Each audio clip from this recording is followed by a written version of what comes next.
Hi guys, hope wherever you are and whatever you're doing, you've had a sensational day. Today we are sharing top tips how to successfully drop your baby's nighttime feed. Now, one of the most common questions baby sleep experts get asked a lot is, when can I wean my baby from nighttime feeding? Now, how do I know when my baby is ready? Now, ensuring your newborn baby has enough nourishment is paramount to any new parent. But at what age are our babies' little tummies developed enough to allow them to physically sleep all throughout the night without a feed? That's the question. You know, most sleep-deprived parents are thrilled to phase out nighttime feeding and regain uninterrupted nighttime sleep again. You know, today we will be sharing top tips how you can achieve this. And we're thrilled to be speaking with Leanne Trevor, founder and CEO from Mother in Touch Baby Sleep Consultancy. Now, Leanne is a certified paediatric sleep consultant, a midwife, a registered nurse with over 25 years experience in the medical field. And Leanne will be sharing key information how to help prepare your baby sleep right throughout the night. How are you doing, Leanne? Great, Rach. How are you doing? Yeah, really great, and really excited to be chatting with you again. Love chatting with you. Now, we published an article recently titled, When Do I Drop My Baby's Nighttime Feeds? Now, for someone that hasn't read the article, could you just tell us a little bit about it and what inspired you to write it? Yes, Rachel, what inspired me to write this was that's the most common question or complaint that I get from parents. It's not usually that when can I drop the nighttime feeds, but they will say, my baby wakes constantly for feeds. Now, that is perfect when you've got a newborn baby. That's certainly okay. But when the baby gets to a certain age and over a period of a few months, we can eliminate those feeds. So I thought it was very important to talk about what's correct as far as feeding and naps so that you can progress to getting the baby to sleep through the night. And sleeping through the night, I mean bedtime, just let me clarify what is nighttime. Nighttime is 7 p.m. till 7 a.m. So that's considered nighttime for a baby. Yep. So I just was inspired by the constant questions I get asked from all ages. I've even had a 2-year-old that was having 5 feeds overnight. Wow. 5 bottles. So that's, yeah, there's an example of baby being fed overnight, yes. Yeah. And I think, is it more just, I guess, the fact that for parents to work smarter, not harder, and education's key. The more information they have, the better it is for the baby and, of course, for them as well, maybe. Do you think? Absolutely, yes. And that's another problem. There is a lot of information out there and it is confusing. Yep. So that's why when I write articles, they're all based on science and evidence, and it does actually work, because I've seen it in practice, it will work. Perfect. With all your years' experience as well. Now, in your article, just quickly, we've got the 3 key questions we're going to get stuck into. I want to speak a little bit about the article first. In the article, you mentioned paediatrician William Sears emphasises the benefits of night feeding for strengthening the bond between parent and child, and he also urges parents do not rush night weaning as long as the feedings aren't too disruptive to the family. Now, what's your take on this and what's your opinion on that? Yeah, look, that's absolutely true. Certainly for a newborn baby, and a newborn I consider from birth up until about 3 months. That's definitely the newborn phase. After that, babies will have a feed at around the 10 p.m. dream feed, which I love the dream feed. It's something that I encourage for all mums because it's done usually around 10 or 10:30, and it's an appropriate time for a last feed before going to sleep for the night. But then often if the mum, I've had parents that are working full time and they'll often do a feed 2 or 3 in the morning, but if they're quickly up and down and it's not interrupting the baby's sleep or the mother's sleep, they're just up 15 minutes, quick feed and down, that's absolutely fine too. But, if it becomes a problem, if there is no issue and they're happy to feed once overnight, that's okay with them. But generally speaking, people want to sleep through the night.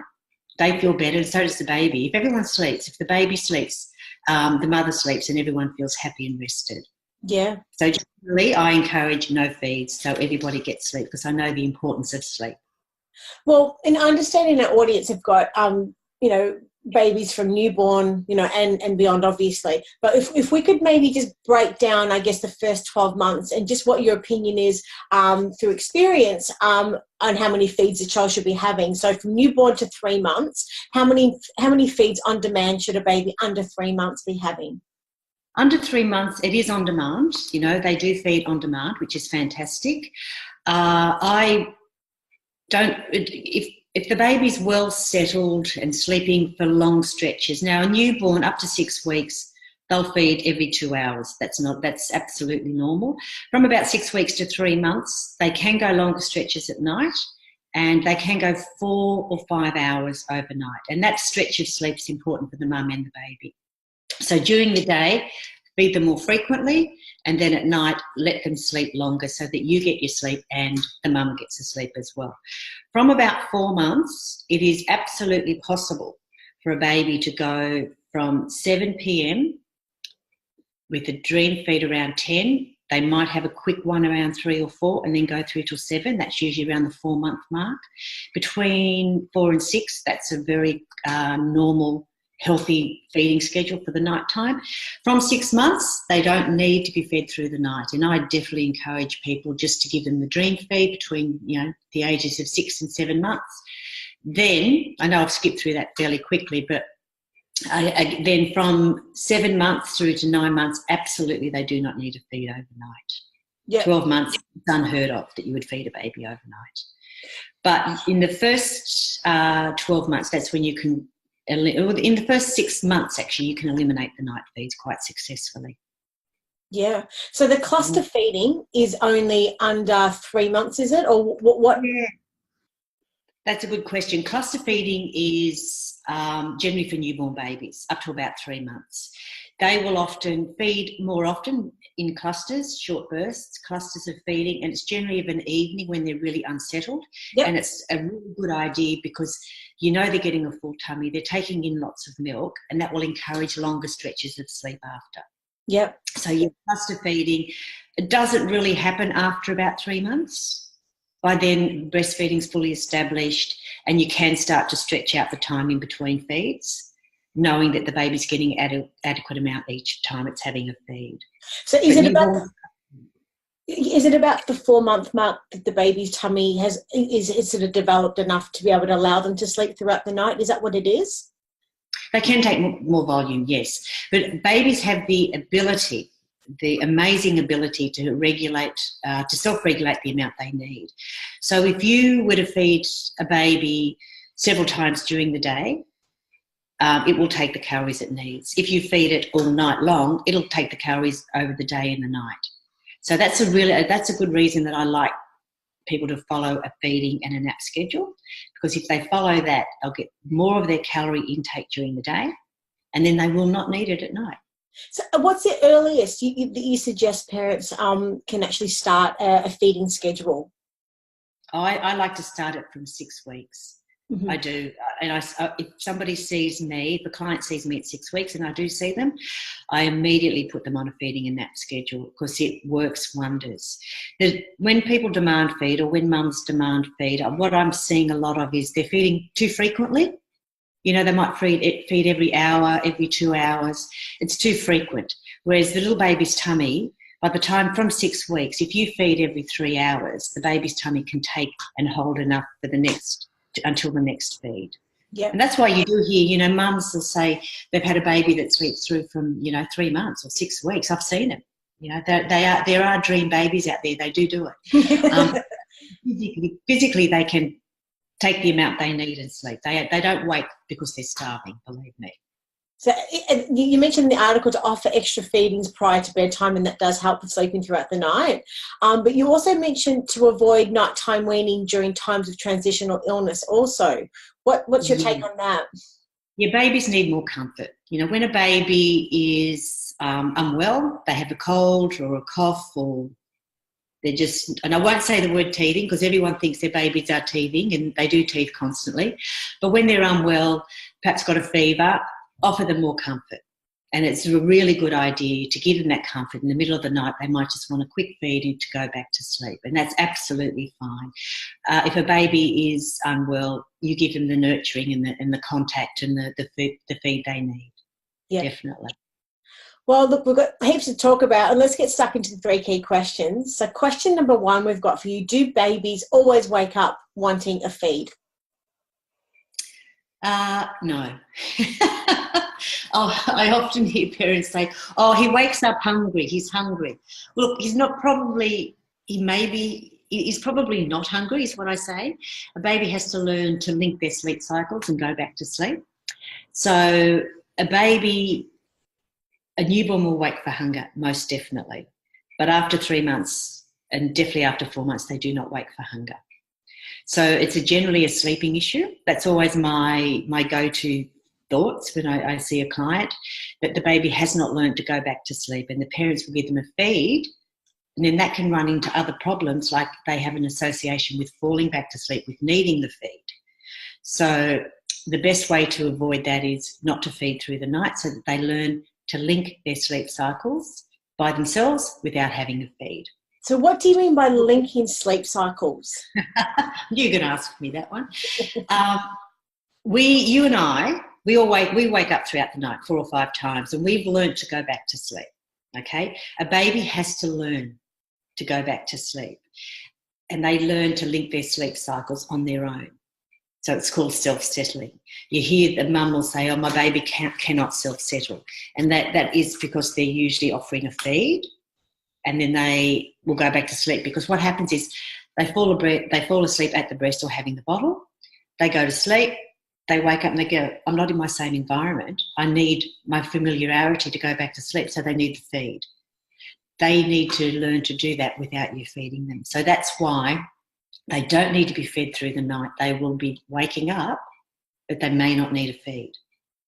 And I encourage people to leave them and resettle them through the night and just feed at the correct times. Yeah. Because they'll regulate their caloric intake during the day without the night feeds. Yeah. So definitely from the 4-month mark, you should be doing that then. Up to the first 3 months is yeah, that's it. Yeah, that's it. And by then, mums are exhausted after 3 months. They need to sleep as well. So from 3 to 4 months, you can definitely start eliminating night feeds. Well, I think that sort of answers sort of question number 2 that we're about to head into. At what age can a baby sleep throughout the night, and why is this so? Yeah, they can sleep through from nighttime. Let me clarify. Nighttime is 7 p.m. till 7 a.m. Yep. Okay. A baby from 4 months of age will need a feed at the 10 p.m, maybe one around 3 or 4, and then one on waking around 6 or 7.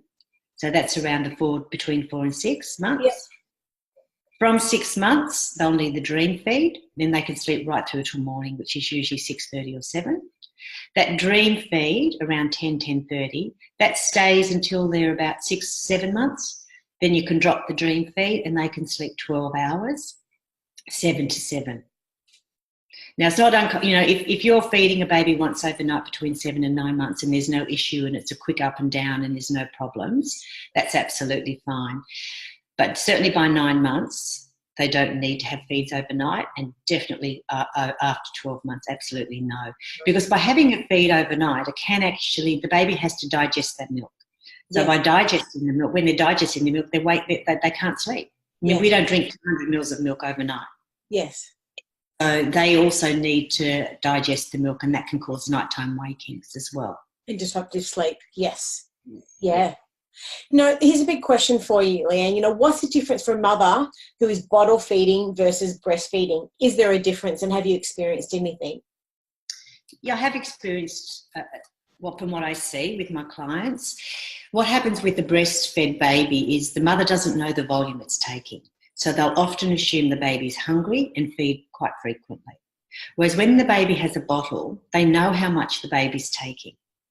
And they know that if they take the amount they're supposed to during the day, which would be, say, 4 or 5 bottles for a 6-month-old baby, they don't need the feed at night. And often if you try and give them the feed, they will not take it. And mums are reassured because they know that they're taking that volume. With a breastfed baby, we don't know how much they're taking. So if you offer them 3 or 4 hourly feeds day and night, they will just feed day and night, but they might only take 50 mils rather than the 180 or 200, which is in a bottle. Yeah. So the difference I see is people feed more thinking they're hungry. But even with a breastfed baby, you can actually stop feeding, just feed it at a certain time of day, and the baby will take what it needs, and then you can eliminate the night feeds. They don't need the feeds overnight, even in breastfeeds. It's really just the perception of the mum when they're breastfeeding. They think they might be hungry, and the bottle-fed babies, they say, I know he's not hungry because he's had X amount today. So that's the difference that I see, and that's quite, quite common and quite normal, I think, to think that as well. Yeah. So, you're talking earlier on about the nap schedule as well. So understand what you just said about the bottle and breastfeeding, and understand what you said about the nap schedule. Is everything that we're speaking about all basically more about sleep training per se? Is it more about comfort than the nutrition? Is a question? It is. When I see a client, it's not just sleep, it's everything. Yeah. And I look at their feeding is so important to their sleeping. So it's just, people think that I can give one answer and solve the problem. You can't. I have to look at feeding, how much they're taking, when they're taking it. I have to look at naps, when they're taking their naps, how long they're sleeping for, and it's all age appropriate. And then we can look at what they're taking overnight. So I'll give you an example. Examples are usually a good way. I had a client very recently. Baby was 6 months of age. She was bottle fed. And I get them to fill in an intake form, so I see what's happening. And the baby was taking 30 to 60 mils each feed from a bottle during the day, feeding about 2 or 3 hourly. Then at night she'd take 150 to 200 mils. So clearly the baby would have to be switched around. We had to say, right, let's get this baby onto a feeding schedule. Let's feed during the day and build the milk up to 180, 200 mils and give her 5 feeds during the day. Then she won't need feeding at night. So we had to reverse that. So it all works, together. You can't just look at feeding on its own or napping on its own. They do work hand in hand. Yeah. They do, definitely. And to me, I think being a midwife helps me so much because I can immediately look at a baby, their weight, calculate what they should be taking, and then work on that, that nap schedule. And it works very quickly. Yeah. Once you start to put your baby down at certain times, and there are certain nap windows, certain times of a baby where they're biologically programmed to sleep, if you get them onto that right nap schedule. And there is a lot of information out there. I mean, there's too much information, but a lot of the schedules that I've seen online, they're not always scientifically proven, and they don't actually work. Yeah. So what I do, I know works because it's backed by science. So if you get your baby to eat at the right time of day, nap at the right time of day, have good full formula feeds or good full breastfeeds, they're more inclined to sleep at night. Yeah. Well, this is a perfect segue into our question number 3 is, how can feeding and nap schedule help with eliminate the night feeds? So which is pretty much what you're just talking about. Exactly. Yeah, you can. You just reverse what they're taking. Sometimes if they're taking it at night, you just stop feeding at night. And I'll often say to parents, a baby won't starve. But in this country, a baby does not starve. They're fed so much, they will not starve.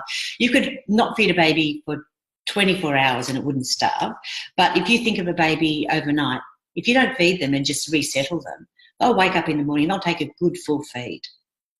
So just stop the night feeds when it's age appropriate and offer them the bottles in the morning or the breast in the morning, and they will very quickly get into sleeping through the night. Yeah. It's just reversing what people are often doing.